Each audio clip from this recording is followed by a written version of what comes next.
आपने central dogma of molecular biology के बारे में तो पढ़ा ही होगा।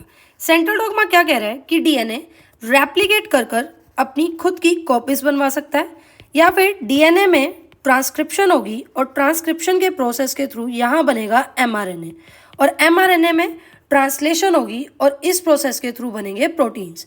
सो hey everyone, welcome to Biocules. आज के लेक्चर में बात करेंगे ट्रांसक्रिप्शन के बारे में। तो ट्रांसक्रिप्शन क्या है? अगर मैं नॉर्मल लैंग्वेज में कहूँ तो डीएनए से आरएनए बनाने के प्रोसेस को हम ट्रांसक्रिप्शन बोलते हैं। और अगर मैं एनसीईआरटी की डेफिनेशन की बात करूं तो the process of copying genetic information from one strand of DNA into RNA is termed as transcription. अब आपको यहाँ नोट क्या करना है कि वन स्ट्रैंड ऑफ डीएनए का सिर्फ एक ही स्ट्रैंड यूज होता है आरएनए बनवाने में।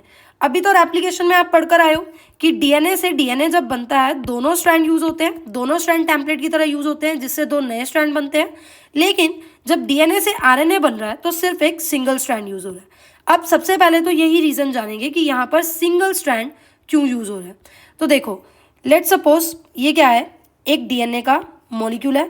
हम रेप्लिकेशन में भी पढ़कर आए हैं कि डीएनए का जो नेचर होता है वो एंटी पैरेलल होता है, यानी एक स्ट्रैंड 3' से 5' है तो दूसरा 5' से 3' है। और यहाँ पर कॉम्प्लीमेंटरी रूल फॉलो होता है, यानी जहाँ जहाँ पर एक स्ट्रैंड पर एडेनिन होगा सामने वाले स्ट्रैंड पर थाइमिन आएगा और बीच में डबल बॉन्ड होंगे, और जहाँ जहाँ पर एक स्ट्रैंड पर ग्वानिन होगा सामने वाले स्ट्रैंड पर साइटोसिन आएगा और बीच में ट्रिपल बॉन्ड होंगे। तो लेट से ये डीएनए के दो स्ट्रैंड हैं, एक 3' से 5' और दूसरा 5' से 3'। यहाँ कुछ बेसिस लगे हैं ATGCA। अब कॉम्प्लीमेंटरी रूल फॉलो करेंगे तो ए के सामने आएगा टी के सामने ए, जी के सामने सी के सामने जी और ए के सामने टी। अब हमें ये जानना है कि डीएनए का एक ही स्ट्रैंड आरएनए क्यों बनवाता है। इसको जानने के लिए चलो एक बार हम ट्राई करते हैं कि अगर डीएनए के दोनों स्ट्रैंड ने आरएनए बनवा दिया तो क्या होगा। सबसे पहले हमने ऊपर वाला स्ट्रैंड लिया 3' से 5'। यहाँ पर आरएनए का स्ट्रैंड बन रहा है, पोलैरिटी अपोजिट होगी, यानी कि 5' से 3'।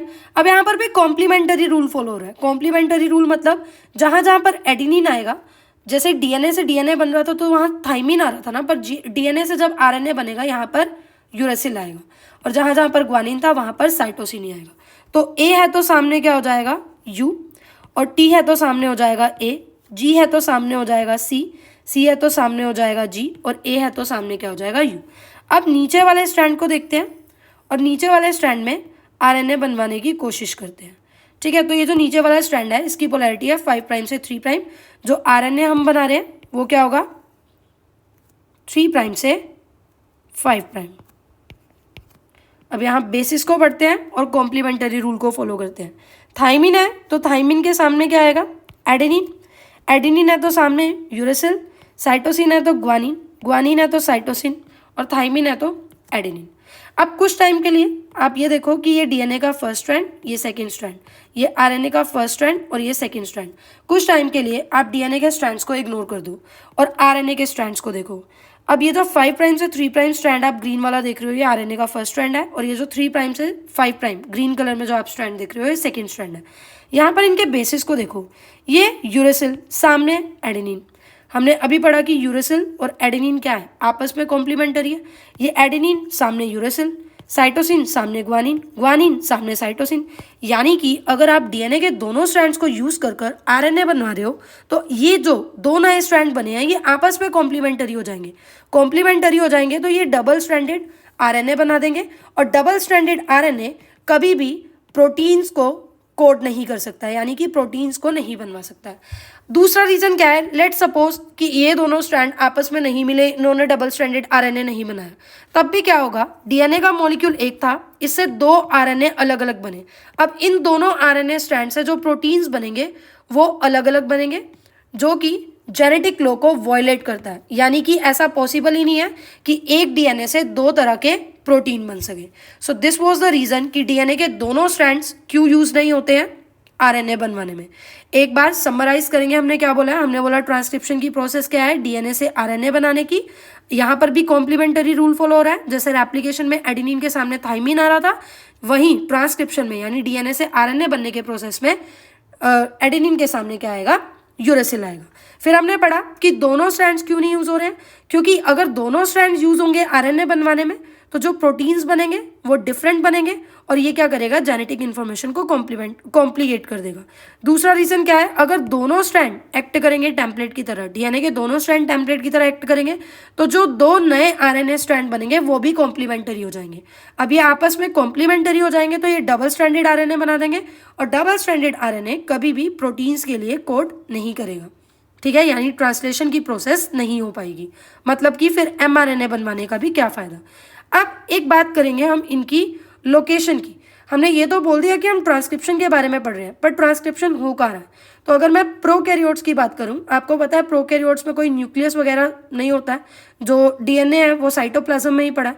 तो प्रोकैरियोट्स में जब डीएनए से एमआरएनए बनेगा यानी ट्रांसक्रिप्शन की प्रोसेस होगी वो कहाँ होगी, साइटोप्लाज्म के अंदर ही होगी। लेकिन अगर मैं यूकैरियोट्स की बात करूं, यूकैरियोट्स में तो वेल डेवलप्ड न्यूक्लियस है, न्यूक्लियस के अंदर डीएनए है, तो न्यूक्लियस के अंदर ही क्या होगा, डीएनए से आरएनए बनेगा, यानी कि न्यूक्लियस के अंदर ही क्या हो रहा है, ट्रांसक्रिप्शन हो रही है। तो यूकैरियोट्स में न्यूक्लियस और प्रोकैरियोट्स में साइटोप्लाज्म। अब स्टार्ट करेंगे ट्रांसक्रिप्शन की प्रोसेस, पर ट्रांसक्रिप्शन को पढ़ने से पहले हम बात करेंगे ट्रांसक्रिप्शन यूनिट के बारे में। ट्रांसक्रिप्शन यूनिट क्या है, डीएनए का वो सीक्वेंस, मतलब ट्रांसक्रिप्शन यूनिट क्या है, इसमें 3 रीजन्स होंगे, ठीक है। पहला रीजन क्या होगा, प्रोमोटर, दूसरा होगा स्ट्रक्चरल जीन और तीसरा होगा टर्मिनेटर। प्रोमोटर क्या है, वो साइट है जहां पर आरएनए पॉलीमरेज बाइंड हो रहा है। आरएनए पॉलीमरेज क्या है, ये एंजाइम है, वो एंजाइम जो डीएनए से आरएनए बनवा रहा है। इस एंजाइम को हम डीएनए डिपेंडेंट आरएनए पॉलीमरेज भी बोल देते हैं। इसको डीएनए डिपेंडेंट आरएनए पॉलीमरेज क्यों बोलते हैं, क्योंकि ये डीएनए का एक स्ट्रैंड देखकर आरएनए को बनवा रहा है, ठीक है। प्रमोटर जहां आरएनए पॉलीमरेज बाइंड होगा, स्ट्रक्चरल जीन जो एक्चुअल में जिसमें ट्रांसक्रिप्शन हो रही है, मतलब डीएनए का वो पोर्शन जो एमआरएनए को बना रहा है, और टर्मिनेटर जहां पर आकर ट्रांसक्रिप्शन रुक रही है। देखो ये हमने क्या लिया, डीएनए लिया, डीएनए के 2 स्ट्रैंड जो कि एंटी पैरेलल है, एक 3 प्राइम से 5 प्राइम तो दूसरा 5 प्राइम से 3 प्राइम। अब देखो ये जो एंजाइम है जो एमआरएनए बनवा रहा है, ये क्या करेगा ना, ये कहेगा कि मैं सिर्फ 5 प्राइम से 3 प्राइम डायरेक्शन में ही काम करूंगा। मतलब जो स्ट्रैंड मैं बनवाऊंगा उसकी पोलैरिटी होगी 5 प्राइम से 3 प्राइम। और हमने यहाँ एंटी पैरेलल नेचर पढ़ा हुआ है, यानी कि यहाँ एंटी पैरेलल नेचर मेंटेन होगा। मतलब डीएनए का जो स्ट्रैंड यूज होगा वो कौन सा होगा, 3 प्राइम से 5 प्राइम। दोबारा सुनो, मैंने क्या कहा है कि जो एंजाइम आरएनए पॉलीमरेज काम कर रहा है वो कह रहा है कि मैं पॉलीमराइजेशन सिर्फ एक डायरेक्शन में करूंगा, और वो एक डायरेक्शन होगी 5 प्राइम से 3 प्राइम। मतलब जो एमआरएनए बनेगा वो होगा 5 प्राइम से 3 प्राइम। और यहाँ पर हमें क्या करना होता है, यहाँ हमें एंटी पैरेलल नेचर मेंटेन करना होता है, यानी कि जो डीएनए का स्ट्रैंड होगा, जो टेम्पलेट स्ट्रैंड होगा जिसको देख के एमआरएनए बनेगा, उसकी पोलैरिटी क्या होगी, 3 प्राइम से 5 प्राइम। तो ये जो ऊपर वाला स्ट्रैंड है 3 प्राइम से 5 प्राइम, इसको हम क्या बोलेंगे, टेम्पलेट स्ट्रैंड, जिसको देखकर आरएनए बनेगा। और नीचे वाले स्ट्रैंड को हम क्या बोलेंगे, कोडिंग स्ट्रैंड। हमने क्या बोला है कि ट्रांसक्रिप्शन यूनिट में 3 पार्ट है, पहला प्रमोटर, दूसरा स्ट्रक्चरल जीन और तीसरा टर्मिनेटर। प्रमोटर क्या है, ये जो आगे एक सीक्वेंस लगा हुआ है, इस सीक्वेंस पे आकर क्या होगा, आरएनए पॉलीमरेज बाइंड कर जाएगा, इस सीक्वेंस को बोलेंगे प्रमोटर। अब ये आरएनए पॉलीमरेज जैसे जैसे आगे आगे जाता रहेगा, ये क्या करेगा, ये डीएनए के ऊपर जो बेसिस लगे हुए हैं, मान लो यहाँ बेसिस लगे हैं AT GC TA, in basis को पढ़ेगा और इनके आगे कॉम्प्लीमेंटरी बेस पेयर लगाते हुए एमआरएनए बनवाता रहेगा। जैसे A है तो सामने U, T है तो सामने A, G है तो C है तो G, T है तो A और A है तो U। ऐसे करते करते ये आगे चलते चलते एमआरएनए को बनवाता रहेगा। पर जब भी टर्मिनेटर रीजन पर ये आरएनए पॉलीमरेज आ जाएगा तो टर्मिनेटर का मतलब क्या होता है कि रुकना, यानी टर्मिनेट होना यानी कि रुकना, मतलब टर्मिनेटर पर आकर ये जो ट्रांसक्रिप्शन की प्रोसेस है ये रुक जाएगी, ठीक है। तो जिस स्ट्रैंड को देखकर एमआरएनए बन रहा है वो स्ट्रैंड क्या है हमारे पास, वो स्ट्रैंड है हमारे पास टेम्पलेट स्ट्रैंड, और उसके अपोजिट वाला जो स्ट्रैंड है उसको हम बोल देंगे कोडिंग स्ट्रैंड। अब जितने भी हम रेफरेंस लेते हैं ना वो कोडिंग स्ट्रैंड को लेकर लेते हैं, मतलब कोडिंग स्ट्रैंड को देखकर लेते हैं, ठीक है। अगर आपसे कोई पूछ ले कि प्रमोटर कहाँ है तो आप ये नहीं बोलोगे कि प्रमोटर 3 प्राइम एंड पर है, आप कोडिंग स्ट्रैंड को देखते हुए चलोगे और आप बोलोगे प्रमोटर 5' एंड पर है। अगर आपसे कोई पूछे कि टर्मिनेटर कहाँ है तो आप कोडिंग स्ट्रैंड को देखते हुए बोलोगे कि टर्मिनेटर, जो टर्मिनेटर साइट है वो 3 प्राइम एंड पर है। आई होप ये आपको क्लियर हो चुका होगा। अब प्रमोटर के आगे जहां से ट्रांसक्रिप्शन स्टार्ट हो रही है इस साइट को हम बोलते हैं ट्रांसक्रिप्शन स्टार्ट साइट। इस साइट से पहले वाला जो रीजन होगा उसको हम बोलेंगे अपस्ट्रीम और बाद वाला जो रीजन होगा उसको हम बोलेंगे डाउनस्ट्रीम। समराइज करते हैं, हमने क्या बोला, हमने बोला ट्रांसक्रिप्शन यूनिट पे 3 रीजन्स हैं, promoter, structural gene, terminator. Promoter region वो जहां आरएनए पॉलीमरेज बाइंड हो रहा है, स्ट्रक्चरल जीन वो जो एक्चुअल में ट्रांसक्राइब्ड हो रहा है मतलब जो आरएनए बना रहा है, और टर्मिनेटर वो जहां पर ट्रांसक्रिप्शन एंड हो रही है। फिर हमने बोला कि डीएनए डिपेंडेंट आरएनए पॉलीमरेज सिर्फ एक डायरेक्शन में काम करेगा 5 प्राइम से 3 प्राइम, यानी जो डीएनए स्ट्रैंड हम लेंगे वो क्या होगा 3 प्राइम से 5 प्राइम हो जाएगा, इसीलिए उसको हम बोल रहे हैं टेम्पलेट स्ट्रैंड। तो इससे इसके सामने वाला जो डीएनए का स्ट्रैंड होगा जो एक्चुअल में ट्रांसक्राइब नहीं हो रहा है उसको हम क्या बोलेंगे, कोडिंग स्ट्रैंड बोलेंगे। ठीक है, फिर देखो प्रमोटर कहाँ है, हम बोल रहे हैं प्रमोटर 5' एंड पे है या अपस्ट्रीम में है। ये हम किस चीज को रेफरेंस पे, कौन से स्ट्रैंड को रेफरेंस पे लेकर चल रहे हैं, ये हम रेफरेंस ले रहे हैं कोडिंग स्ट्रैंड को। और हम बोल रहे हैं टर्मिनेटर कहाँ है, तो टर्मिनेटर डाउनस्ट्रीम यानी कि 3' एंड पे है, और दोबारा से हम रेफरेंस क्या ले रहे हैं, कोडिंग स्ट्रैंड का। ठीक है, क्लियर है, यानी जितने भी रेफरेंस लेंगे हम ट्रांसक्रिप्शन यूनिट के वो कोडिंग स्ट्रैंड को देखते हुए लेंगे। सो this was all about transcription unit. अब हम बात करेंगे ट्रांसक्रिप्शन इन प्रोकैरियोट्स। आज के लेक्चर में हम बात कर रहे हैं ट्रांसक्रिप्शन इन प्रोकैरियोट्स के बारे में, और कल के लेक्चर में हम बात करेंगे ट्रांसक्रिप्शन इन यूकैरियोट्स। सबसे पहले तो लोकेशन याद रखो कि ये कहाँ हो रहा है, तो ये साइटोप्लाज्म के अंदर हो रहा है। 3 स्टेप्स में होगा, initiation, elongation and termination. Initiation क्या है, ये देखो, ये आपके सामने डीएनए के 2 स्ट्रैंड्स हैं, एंटी पैरेलल है, एक 3 प्राइम से 5 प्राइम और एक 5 प्राइम से 3 प्राइम। ठीक है, सबसे पहले तो क्या होगा, आरएनए पॉलीमरेज बाइंड होगा, पर आरएनए पॉलीमरेज खुद से बाइंड नहीं हो सकता। आरएनए पॉलीमरेज ने बाइंड का होना है प्रमोटर रीजन पे, पर ये खुद से बाइंड नहीं हो सकता। इस बाइंडिंग को स्टार्ट करवाने के लिए, इस बाइंडिंग को प्रमोट करने के लिए यहाँ एक फैक्टर आएगा जिस फैक्टर को हम बोलेंगे सिग्मा फैक्टर।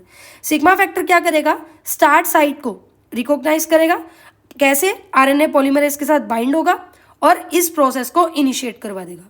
ठीक है, मतलब कि आरएनए पॉलीमरेज और सिग्मा फैक्टर एसोसिएट होंगे, एक कॉम्प्लेक्स बनाएंगे और प्रमोटर रीजन पे बाइंड हो जाएंगे। ये था हमारे पास इनिशिएशन के बारे में। फिर इलोंगेशन में क्या होगा, अब ये जो सिग्मा फैक्टर है ये बस स्टार्ट करवाता है, पॉलीमराइजेशन स्टार्ट करवाता है, ट्रांसक्रिप्शन स्टार्ट करवाता है। बाद में ये क्या हो जाएगा, जैसे ही प्रोसेस स्टार्ट हो गया ये सिग्मा फैक्टर फॉल हो जाएगा, गिर जाएगा, और आरएनए पॉलीमरेज आगे आगे चलता रहेगा, डीएनए के स्ट्रैंड में वो पड़ेगा, N2 बेसिस को पड़ेगा और सामने कॉम्प्लीमेंटरी बेसिस लगवाता रहेगा।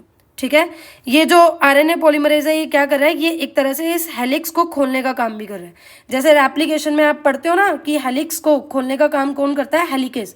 यहाँ हेलिकेज नहीं है, आरएनए पॉलीमरेज ही यहाँ पर इस डीएनए के स्ट्रैंड्स को खोलता जा रहा है, ट्रांसक्रिप्शन बबल बनाता जा रहा है और आगे आगे चलकर बेस पेयर पढ़कर कॉम्प्लीमेंटरी बेसिस बनाकर आरएनए बनवाता जा रहा है। अब ऐसे ये चलता तो रहेगा और इसी को हम बोलेंगे इलोंगेशन। पर जैसे ही टर्मिनेटर साइट आएगी तो वहां पर क्या होगा, टर्मिनेटर साइट पे एक और फैक्टर आ जाएगा जिसको हम बोलेंगे रो फैक्टर।